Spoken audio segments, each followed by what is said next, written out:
Hi hello నమస్తే welcome to my channel. Bigg Boss season 9లో ఇక ఫిజికల్ టాస్క్లో ఇంజురీ అయినటువంటి భరణి గారు మళ్ళీ హౌస్లోకి అయితే ఎంట్రీ ఇచ్చేశారు. అలాగే ఆ ఫిజికల్ టాస్క్ని కూడా కంప్లీట్గా రద్దు చేసేసారంట. పాపం శ్రీజ అంత కష్టపడి వీళ్ళు ఆడి గెలుచుకున్నారు ఆ యొక్క టాస్క్లో.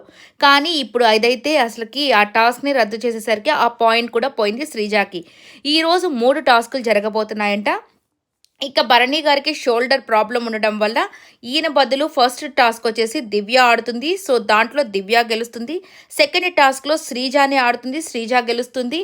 ఇక థర్డ్ టాస్క్లో వచ్చేసరికి బర్నీ గారి బదులు ఇమ్మాన్యుయల్ ఆడతాడంటే ఇక ఇమ్మాన్యుయల్ ఆ టాస్క్ గెలుస్తాడంట. మొత్తానికి శ్రీజ అన్నీ ఆడింది, కానీ రెండిట్లో గెలిచింది. రెండిట్లో ఒకటి రద్దయిపోయింది కాబట్టి ఒకటే గెలిచింది. ఇక బర్నీ గారు వచ్చేసి రెండిట్లో గెలిచారు. సో ప్రస్తుతానికి ఈయనైతే పర్మనెంట్ హౌస్ మేట్ అని చెప్పి బిగ్ బాస్ కూడా అనౌన్స్ అయితే చేసేస్తాడట.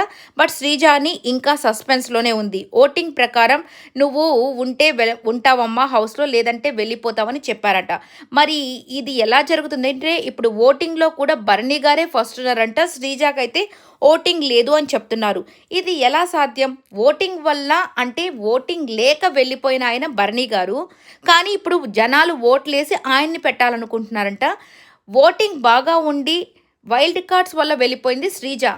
జనాలు తనని కూడా హౌస్లో ఉంచాలని ఎన్ని ధర్నాలు చేశారో మనం చూసాం కదా. ఇప్పుడు ఈ అమ్మాయికి ఓట్లు వేయట్లేదంట. ఇదేంటో అస్సలు అర్థం కావట్లేదు.